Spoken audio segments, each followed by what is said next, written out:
ಮಕ್ಕಳನ್ನು 9:30ಕ್ಕೆ ಕೇಂದ್ರಕ್ಕೆ ಕರೆತರುವಂತೆ ಸಹಾಯಕ್ಕೆ ಮಾಡುವುದು. ಕೇಂದ್ರಕ್ಕೆ ಮಕ್ಕಳು ಬರುವ ಮುಂಚೆಯೇ ಕೇಂದ್ರದ ಒಳಗೂ ಹಾಗೂ ಹೊರಗೂ ಸ್ವಚ್ಛತೆಯ ಜೊತೆಗೆ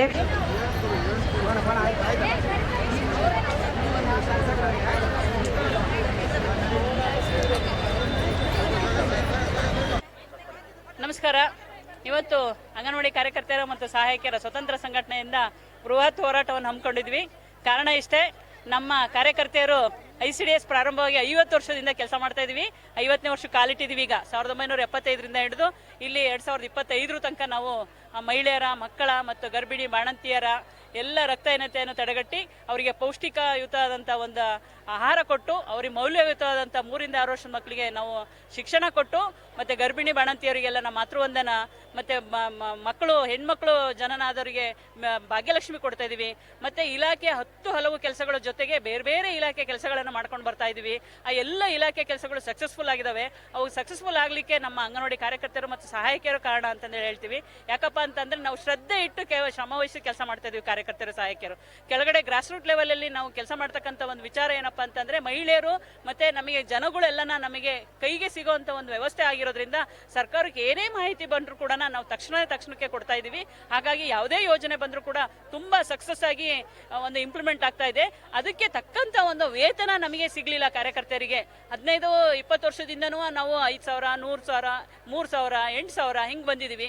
ಮೊದಲು ನಾವು ಪ್ರಾರಂಭ ಆಗಿದ್ದು ಅಂತಂದ್ರೆ 50 ರೂಪಾಯಿಯಿಂದ ಪ್ರಾರಂಭ ಆಗಿದ್ದು ನಮ್ಮ ICDS ಕಾರ್ಯಕರ್ತರಿಗೆ ಗೌರವಧನ ಅಂತ. ಈಗ 11,000ಕ್ಕೆ ಬಂದಿದೀವಿ. 11,000 ಈಗಿನ ಕಾಲಮಿತಿನಲ್ಲಿ ನಮಗೆ ಏನೂ ಅಲ್ಲ. ಯಾಕಪ್ಪ ಅಂತಂದ್ರೆ ಈಗ ಒಂದು ಬಾಡಿಗೆ ಮನೆ ತಗೋಬೇಕು ಅಂತಂದ್ರೆ 8,000 ರಿಂದ 10,000 ರೂಪಾಯಿ ಬಾಡಿಗೆ ಮನೆ ಇದೆ. ನಾವು ಮಕ್ಕಳನ್ನ ಓದಿಸಬೇಕು. ನಮ್ಮ ಒಂದು ಖರ್ಚು ವೆಚ್ಚ ಈ ಸಮಾಜದಲ್ಲಿ ನಾವು ತಲೆ ಎತ್ತಿ ನಾವು ಜೀವನ ಮಾಡಬೇಕು ಮಹಿಳೆಯರು ಅಂತ ಅಂದಾಗ ನಮಗೊಂದು ಕನಿಷ್ಠ ವೇತನ ಬೇಕು ಅಂತಂದೇಳಿ ನಾವು ಕೇಂದ್ರ ಸರ್ಕಾರ ಮತ್ತು ರಾಜ್ಯ ಸರ್ಕಾರನ ಕೇಳ್ತಾ ಇದೀವಿ. ಎರಡೂ ಸರ್ಕಾರಗಳು ಬೇರೆ ಬೇರೆ ರಾಜ್ಯದಲ್ಲಿ ಮತ್ತೆ ಗುಜರಾತಲ್ಲಿ ಏನಾಗಿದೆ ಅಂತಂದ್ರೆ ಸ್ವಲ್ಪ ಮಟ್ಟದಲ್ಲಿ ಪರವಾಗಿಲ್ಲ ಅಂತಾರೆ. ಪಾಂಡಿಚೇರಿನಲ್ಲಿ ಅವರ ಕೇಂದ್ರ ಸರ್ಕಾರದ ನೌಕರರು ಅಂತಂದೇಳಿ ಮಾಡಿದ್ದಾರೆ. ಗೋವಾದಲ್ಲಿ ಕೇಂದ್ರ ಸರ್ಕಾರ ನೌಕರರು ಮಾಡಿದ್ದಾರೆ. ಇಲ್ಲೇ ಪಕ್ಕದ ತೆಲಂಗಾಣದಲ್ಲಿ 21,000 ರೂಪಾಯಿ ಕನಿಷ್ಠ ವೇತನ ಕೊಡ್ತಾ ಇದ್ದಾರೆ. ಆದ್ರೆ ನಮ್ಮ ಕರ್ನಾಟಕಕ್ಕೆ ಈ ಒಂದು 21,000 ರೂಪಾಯಿ ಕೊಡಕ್ಕಾಗ್ಲಿ ಅಥವಾ 25,000 ರೂಪಾಯಿ ಕೊಡಕ್ಕಾಗ್ಲಿ ಆಗ್ತಾ ಇಲ್ಲ. ಯಾಕೆ ಅಂತಂದ್ರೆ ಇಂಪ್ಲಿಮೆಂಟ್ ಆಗಿದೆ. ನಮ್ಮ ಕರ್ನಾಟಕನೂ ಕೂಡ ದೊಡ್ಡ ದೊಡ್ಡ ಇಂಡಸ್ಟ್ರಿ ಮತ್ತೆ ಉತ್ಪಾದನೆಯಲ್ಲಿ ತುಂಬಾ ಮುಂದಿದೆ. ಹಾಗಾಗಿ ನಮ್ಮ ಮಹಿಳೆಯರಿಗೆ ಒಂದು ಗೌರವಧನ ತೆಗೆದು ಬಿಟ್ಟು ನಮಗೆ ಒಂದು ಕನಿಷ್ಠ ವೇತನ ಬೇಕು ಅಂತಂದೇಳಿ ನಾವು ಈ ಸಂದರ್ಭದಲ್ಲಿ ಕೇಳ್ತಾ ಇದೀವಿ. ಇದು ಒಂದು ಬೇಡಿಕೆ ಅಂತಂದ್ರೆ ನಾವು ಮೊದಲಿಂದ ಇಟ್ಕೊಂಡ್ ಬಂದಂತ ಬೇಡಿಕೆ. ನಮ್ಮನ್ನ ಗೌರವಧನದಿಂದ ತೆಗಿರಿ ಅಂತಂದೇಳಿ. ಬಟ್ ಇದುವರೆಗೂ ಬಂದಾಗ 100, 200, 500 ಏರ್ಸಿ ಹಾಗೆ ಕಳಿಸ್ತಾ ಇದ್ರು. ಈ ಸಲ ಮಾತ್ರ ನಾವು ಕಡ್ಡಾಯವಾಗಿ ನಿಂತ್ಬಿಡಿದ್ವಿ. 50ನೇ ವರ್ಷಕ್ಕೆ ನಮಗೆ ಗುರ್ತಾಗಿ ನಮಗೆ ಕಾರ್ಯಕರ್ತರಿಗೆ, ಸಹಾಯಕಿಯರಿಗೆ ಕನಿಷ್ಠ ವೇತನ 25,000 ರೂಪಾಯಿ, ಸಹಾಯಕಿಯರ 12,000 ರೂಪಾಯಿ ಕೊಡಬೇಕು ಅಂತಂದೇಳಿ ಕೇಳ್ಕೊಳ್ತಿದ್ವಿ. ಇದು ನಮ್ಮ ಸರ್ಕಾರಕ್ಕೆ ಕಾರ್ಯಕರ್ತರ ಸಹಾಯಕರ ಸಂಘದ ಪರವಾಗಿ ಅವರಿಗೆ ಸರ್ಕಾರ ಕಳಿಸ್ತಕ್ಕಂಥ ಒಂದು ಮುಖ್ಯ ಬೇಡಿಕೆ ಅಂತಂದೇಳಿ ನಾವು ಈ ಸಂದರ್ಭದಲ್ಲಿ ಕೇಳ್ತಾ ಇದೀವಿ. ಅದು ಈಡೇರೋವರೆಗೂ ನಾವು ಈ ಜಾಗ ಬಿಟ್ಟು ಕದಲಲ್ಲ. ಎಲ್ಲರೂ ಆ ಬೇಡಿಕೆ ಈಡೇರಬೇಕು ಅಂತಂದ್ರೆ ಭರವಸೆ ಕೊಟ್ಟರಾಗಲ್ಲ. ನಮಗೆ ಲಿಖಿತವಾಗಿ ಸರ್ಕಾರ ಬರ್ಕೊಟ್ರೆ ಮಾತ್ರ ನಾವು ಈ ಪ್ಲೇಸ್ ಅನ್ನು ಬಿಟ್ಟು ಎದ್ದೇಳೋದು ಅಂತಂದೇಳಿ ನಾವು ಹೇಳ್ತಾ ಇದೀವಿ. ಹಾಗಾಗಿ ಸರ್ಕಾರ ಅದಕ್ಕೆ ಒಂದು ನ್ಯಾಯಯುತವಾದಂತ ಒಂದು ನ್ಯಾಯ ತೆಗೆದುಕೊಂಡು ನಮಗೆ ಮಹಿಳೆಯರಿಗೆ ಒಂದು ನ್ಯಾಯ ಕೊಡಿಸಬೇಕು ಅಂತಂದೇಳಿ ಈ ಸಂದರ್ಭದಲ್ಲಿ ಹೇಳ್ತಿದ್ವಿ. ಯಾಕೆಂತಂದ್ರೆ ಮೋದಿಜಿ ಅವರು ಹೇಳ್ತಾ ಇದ್ದಾರೆ, ಮಹಿಳೆಯರನ್ನ ಈ ತರ ನಡೆಸ್ಕೊಳ್ಳೋದು ಸರಿಯಲ್ಲ, ಎಲ್ಲ ಅವರಿಗೆ ಗರೀಬ್ ಹಟಾವೋ ಅದೆಲ್ಲ ಮಾಡ್ತೈತೆ, ಬೇಟಿ ಬಚಾವೋ ಬೇಟಿ ಪಡಾವೋ ಅಂತ ಹೇಳ್ತಿದ್ದಾರೆ.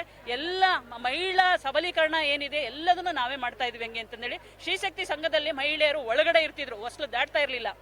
ಅಂತ ಸಂದರ್ಭದಲ್ಲಿ 2000ನೇ ಇಸ್ವಿನಲ್ಲಿ ಕೇಂದ್ರ ಸರ್ಕಾರ ತಂದಂತ ಒಂದು ಶ್ರೀಶಕ್ತಿ ಯೋಜನೆಯನ್ನ ಈಗ ಅವರು ಸ್ವಾವಲಂಬಿಗಳಾಗಿ ಬದುಕಿ ಅವರು ಒಂದು ವ್ಯವಹಾರ ನಡೆಸುವಂತ ಒಂದು ವ್ಯವಸ್ಥೆನಲ್ಲಿ ನಾವು ಮಹಿಳೆಯರನ್ನ ಹೊರಗಡೆ ತಂದಿದ್ದೀವಿ. ಅವರು ಈಗ ಅವರ ದುಡಿಮೆನಲ್ಲಿ ಅವರು ಮನೆ ಮಠ ಎಲ್ಲ ಸಾಕೊಂಡು ಹಂಗೆ ಅಂತಂದೇಳಿ ಒಂದು ಸ್ವಾವಲಂಬಿ ಬದುಕನ್ನು ಬದುಕ್ತಾ ಇದ್ದಾರೆ. ಆ ಸ್ವಾವಲಂಬಿ ಬದುಕನ್ನು ಬದುಕಿದಂತ ಮಹಿಳೆಯರಿಗೆ ನಾವು ಕಲಿಸ್ಕೊಟ್ಟಂತ ಕಾರ್ಯಕರ್ತೆಯರಿಗೆ ನಮಗೊಂದು ಕನಿಷ್ಠ ವೇತನ ಇಲ್ಲ ಅಂತಂದ್ರೆ ಇದು ತುಂಬಾ ನೋವಿನ ಸಂಗತಿ ಅಂತಂದೇಳಿ ನಾವು ಈ ಸಂದರ್ಭದಲ್ಲಿ ಹೇಳ್ತಾ ಇದೀವಿ. ಹಾಗಾಗಿ ನಾವು ಸರ್ಕಾರಕ್ಕೆ ಬೇರೆ ಏನು ಬೇಡಿಕೆನೂ ಇಟ್ಟಿಲ್ಲ, ನಮಗೊಂದು ಕನಿಷ್ಠ ವೇತನ ಮಾಡ್ಕೊಡಿ ಸ್ವಾಮಿ ಅಂತಂದೇಳಿ ನಾವು ಸರ್ಕಾರಕ್ಕೆ ಎಲ್ಲ ಎರಡು ಮಹಿಳೆಯರ ಇಡೀ ರಾಜ್ಯಾದ್ಯಂತ ದೇಶಾದ್ಯಂತ ಮಹಿಳೆಯರ ಪರವಾಗಿ ನಾವು ಈ ಸಂದರ್ಭದಲ್ಲಿ ಕೇಳ್ಕೊಳ್ತಾ ಇದ್ದೀವಿ ಹಂಗೆ ಅಂತಂದೇಳಿ. ಹಾಗಾಗಿ ನಮಗೆ ಕನಿಷ್ಠ ವೇತನ ಬೇಕೇ ಬೇಕು ಅಂತಂದೇಳಿ ಸರ್ಕಾರಕ್ಕೆ ಒತ್ತಾಯ ಮಾಡ್ತಾ ಇದೀವಿ. ತಿಳಿಸಿದ್ವಿ ಸರ್. ಸಂಬಂಧಪಟ್ಟ ಸಚಿವರು ಮೊನ್ನೆ 8ನೇ ತಾರೀಕು ಎಲ್ಲ ಸಂಘಟನೆಗಳ ಮುಖಂಡರುಗಳನ್ನು ಕರೆದು ನಾನು ಈ ಸಂದರ್ಭದಲ್ಲಿ ಹೋದ್ಸಲನೇ ನಾವು ಮಾಡಬೇಕಿತ್ತು, ಬಡ್ಜೆಟ್ ಅಲ್ಲಿ ಘೋಷಣೆ ಮಾಡಬೇಕಿತ್ತು, ಬಟ್ ಆಗ್ಲಿಲ್ಲ, ಸರ್ಕಾರ ಸ್ವಲ್ಪ ಮುಂದಾಕ್ತು. ಈ ಸಲ ಬಡ್ಜೆಟ್ ಅಲ್ಲಿ ನನ್ನ ಪ್ರಯತ್ನ ಮಾಡ್ತೀನಿ ಅಂತ ಹೇಳಿದರೆ, ಇದೇ ತರ 50 ವರ್ಷದಿಂದ ಪ್ರಯತ್ನ ಮಾಡ್ತೀನಿ ಅಂತ ಬಂದಂತ ಸಚಿವರೆಲ್ಲ ಹೇಳ್ತಿದ್ದಾರೆ, ಬಂದಂತ ಸರ್ಕಾರಗಳು ಕೂಡ ಹೇಳ್ತಾ ಇದೆ. ಹಾಗಾಗಿ ಈ ಸಲ ನಾವು ಗಟ್ಟಿ ನಿರ್ಧಾರ ತಗೊಂಡು ಬಂದಿದ್ದೀವಿ. ನಮ್ಮ ಕನಿಷ್ಠ ವೇತನ ಆಗೋವರೆಗೂ ನಾವು ಇಲ್ಲಿಂದ ಜಾಗ ಬಿಟ್ಟು ಎದ್ದಾಳಲ್ಲ ಅಂತ ಹೇಳ್ತಿದ್ವಿ. ಕನಿಷ್ಠ ವೇತನ ಬೇಕೇ ಬೇಕು ಸರ್ ಅಂತಂದೇಳಿ ನಮ್ಮ ಒಕ್ಕೊರಲಿನ ಬೇಡಿಕೆ. ನನ್ನ ಹೆಸರು ಬಿ ಪ್ರೇಮ್ನ ಅಂತಂದೇಳಿ, ನಾನು ಅಂಗನವಾಡಿ ಕಾರ್ಯಕರ್ತೆ ಮತ್ತು ಸಹಾಯಕರ ಸ್ವತಂತ್ರ ಸಂಘಟನೆಯ ರಾಜ್ಯ ಅಧ್ಯಕ್ಷರು. Okay, thank you. ನಮಸ್ಕಾರ. ಇವತ್ತೇನಪ್ಪ ಅಂದ್ರೆ ಬೃಹತ್ ಮಟ್ಟದ ಹೋರಾಟ ಹಮ್ಮಿಕೊಂಡಿದೀವಿ. ಅಂಗನವಾಡಿ ಕಾರ್ಯಕರ್ತೆ ಮತ್ತು ಸಹಾಯಕಿಯರ ಸಂಘದಿಂದ ಒಂದು ಬೃಹತ್ ಮಟ್ಟದ ಹೋರಾಟ ಇಟ್ಕೊಂಡಿದೀವಿ. ಇಡೀ ರಾಜ್ಯಾದ್ಯಂತ ನಮ್ಮ ಅಂಗನವಾಡಿ ಕಾರ್ಯಕರ್ತೆ ಸಹಾಯಕಿಯರು ಏನಿದ್ದಾರೆ ಅವರೆಲ್ಲ ಇವತ್ತು ಭಾಗವಹಿಸಿದ್ದಾರೆ, ಇನ್ನೂ ಕೂಡ ಬರ್ತಾ ಇದ್ದಾರೆ. ಇವಾಗ ನಮ್ಮ ಮನವಿನ ತಗೊಂಡು ಹೋಗಿದ್ದಾರೆ, ಸರ್ಕಾರಕ್ಕೆ ತಿಳಿಸ್ತೀವಿ, ಬಜೆಟ್ ನಡೀತಾ ಇದೆ ಮೇಡಮ್, ಅಲ್ಲಿ ಹೋಗಿ ತಿಳಿಸ್ತೀವಿ ಅಂತ ಹೇಳಿದ್ದಾರೆ. ಇವಾಗ ನಾವು ಸ್ಟ್ರೈಕ್ಗೆ ಕೂತಿದ್ದೀವಿ ಅಂತ ಅಲ್ಲಿವರೆಗೂ ಹೋಗಿದೆ ಅಂತ ಗೊತ್ತಾದ್ಮೇಲೆ ನಮ್ಮ ಕನಿಷ್ಠ ವೇತನ ಏನಿದೆ ಅದನ್ನ ಜಾರಿ ಮಾಡಿದ್ರೆ ನಮಗೆ ಅನುಕೂಲ ಆಗುತ್ತೆ ಅಂತ ಹೇಳ್ಬೋದು. ಯಾಕೆಂದ್ರೆ ಚಳಿ ಇದೆ ತುಂಬಾ, ಚಳಿನಲ್ಲಿ ನಾವು ಹೆಣ್ಮಕ್ಳನ್ನ ಕೂರ್ಸ್ಕೊಂಡಿದೀವಲ್ಲ ಅಂತ ಹೇಳಿ ಅವ್ರು ಯೋಚನೆ ಮಾಡ್ಬೇಕಾಗುತ್ತೆ. ಲಾಸ್ಟ್ ಹೋದ ವರ್ಷನೂ ಹೀಗೆ ಕೂತಿದ್ವಿ, ಭರವಸೆ ಕೊಟ್ಟು ಕಳಿಸಿದ್ರು ನಮ್ಮನ್ನ, ನಿಮ್ಗೆ ಇದನ್ನ ಏನಿದೆ ಅಮೌಂಟ್ ನಾವು ಕನಿಷ್ಠ ವೇತನ ಮಾಡ್ತೀವಮ್ಮ, ನೀವು ಮುಷ್ಕರ ಹಿಂಪಡಿಬೇಕು ಅಂತ ಹೇಳಿ ಬರೀ ಭರವಸೆ ಕೊಟ್ಟು ಹೋಗಿದ್ರು. ಈ ಸರಿ ಮಾತ್ರ ನಾವು ಆ ಸುಳ್ಳು ಭರವಸೆಗೆ ಎದ್ದು ಹೋಗೋರೇ ಅಲ್ಲ, ನಮಗೆ ಲಿಖಿತ ರೂಪದಲ್ಲಿ ಕೊಡಬೇಕು. ನಮ್ಮ ಕನಿಷ್ಠ ವೇತನ ಏನ್ ಕೇಳಿದೀವಿ, ಅಂಗನವಾಡಿ ಕಾರ್ಯಕರ್ತೆಗೆ 25,000 ಕೇಳಿದೀವಿ, ಸಹಾಯಕಿಯರಿಗೆ 12,000 ಕೇಳಿದೀವಿ. ಇದನ್ನ ಬರೆದು ಕೊಟ್ರೆ ಮಾತ್ರ ನಾವು ಇಲ್ಲಿಂದ ಹೋಗ್ತೀವಿ ಅಂತ ಹೇಳಿ ಸರ್ಕಾರಕ್ಕೆ ಒಂದು ಎಚ್ಚರಿಕೆ ಕೊಡ್ತಾ ಇದೀವಿ ಸರ್. ಹುಮಾಮಣಿ KL, ಅಂಗನವಾಡಿ ಕಾರ್ಯಕರ್ತೆ ಮತ್ತು ಸಹಾಯಕಿಯರ ಸಂಘದ 50 ವರ್ಷ ಆಗಿದೆ. 50 ವರ್ಷವಾದರೂ ಕೂಡ ಕನಿಷ್ಠ ವೇತನ ಸಿಕ್ಕಿಲ್ಲ ಅನ್ನುವಂಥದ್ದು ಈ ಅಂಗನವಾಡಿ ಕಾರ್ಯಕರ್ತೆಯರ ಒಂದು ಬೇಡಿಕೆ. ತಾವು ಕೂಡ ಹೇಳ್ತಿದ್ರಿ CM ಜೊತೆಯಲ್ಲಿ ಮಾತುಕತೆ ಮಾತಾಡಿ ತಮ್ಮ ಬೇಡಿಕೆ ಈಡೇರಿಸುವಂಥದ್ರ ಬಗ್ಗೆ ಚರ್ಚೆ ಮಾಡ್ತೀವಿ ಅಂತ. ಖಂಡಿತ ಹೇಳಿ ಮೇಡಮ್. ನೋಡಿ, 50 ವರ್ಷ ಆಯಿತು ನಮ್ಮ ರಾಜ್ಯದಲ್ಲಿ ಅಂಗನವಾಡಿ ಪ್ರಾರಂಭ ಆಗಿ. ಅದು ಸಹ ದಿವಂಗತ ಪ್ರಧಾನಮಂತ್ರಿ ಇಂದಿರಾ ಗಾಂಧಿಯವರು ಪ್ರಾರಂಭ ಮಾಡಿದಂಥ ಒಂದು ಕೂಸು ಇದು. ಇವಾಗ ಸುವರ್ಣ ಒಂದು ಮಹೋತ್ಸವಕ್ಕೆ ಕಾಲಿಡುತ್ತಾ ಇರುವಂಥ ಅಂಗನವಾಡಿ ಕಾರ್ಯಕರ್ತೆಯರಿಗೆ ಕನಿಷ್ಠ ವೇತನವನ್ನು ಕೊಡಬೇಕು ಅಂತ ಇಡೀ ರಾಜ್ಯದಿಂದ ಇವಾಗ ಮತ್ತೆ ಹೋರಾಟ ಪ್ರಾರಂಭ ಮಾಡಿದ್ದಾರೆ.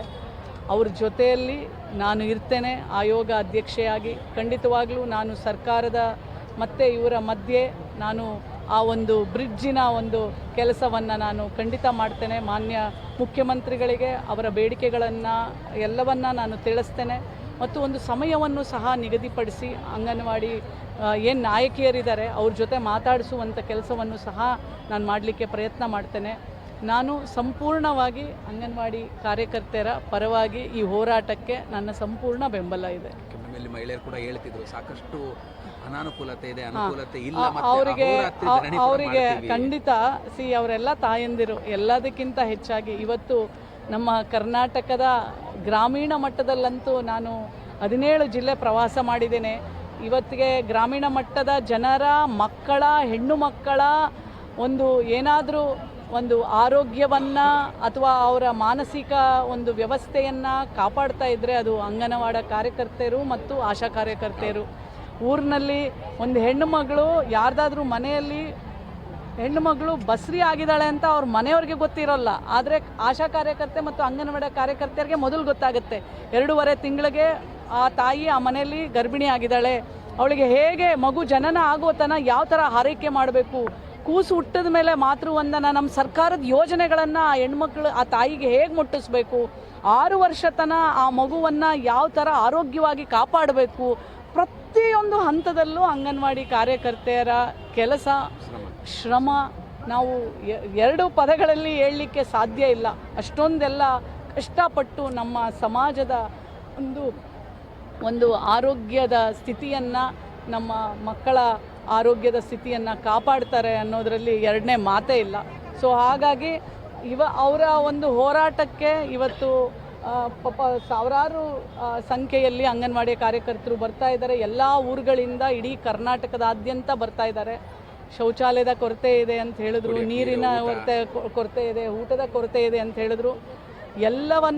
ಎಲ್ಲ ವಾಲಂಟಿಯರ್ಸ್ ಜೊತೆ ಮಾತಾಡಿ ಅವರಿಗೆ ಎಷ್ಟಾಗತ್ತೆ ಅಷ್ಟು ಸಂಪೂರ್ಣ ಸಹಕಾರವನ್ನು ನಾನು ಖಂಡಿತ ಅವ್ರ ಜೊತೆ ನಿಂತ್ಕೊಂಡು ಮಾಡ್ತೇನೆ. ಬಗ್ಗೆ ಇವತ್ತೇನಾದ್ರು CM ಜೊತೆಗೆ ಮಾತುಕತೆ ನಡೆಯುತ್ತೆ, ಯಾಕಂದ್ರೆ ಅಹೋರಾತ್ರಿ ಧರಣಿ ಅಂತ ಹೌದು ಅಷ್ಟು ಸಾಮಾನ್ಯದಲ್ಲ ಈ ಕೊರಿಯಾ ಚಳಿಯಲ್ಲಿ ಖಂಡಿತ ನಿಮ್ಮೆಲ್ಲರ ಸಹಕಾರ ಇದೆ. ಸೊ ಖಂಡಿತವಾಗ್ಲೂ ಖಂಡಿತ ಮಾಡ್ತಾರೆ. ಮಾನ್ಯ ಮುಖ್ಯಮಂತ್ರಿಗಳು ಈ ನಾಡಿನ ಮಹಿಳೆಯರ ಪರ, ಹೆಣ್ಣು ಮಗಳ ಪರ. ಸೊ ಹಾಗಾಗಿ ಖಂಡಿತ ಮಾತುಕತೆ ಮಾಡುವಂಥ ಎಲ್ಲ ಒಂದು ಕೆಲಸವನ್ನು ನಾವು ಅದ್ರ ಜೊತೆಯಲ್ಲಿ ಹಿಂದೆ ನಿಂತ್ಕೊಂಡು ಮಾಡೋಣ ಅಂತ ನಾನು ಹೇಳ್ತೇನೆ.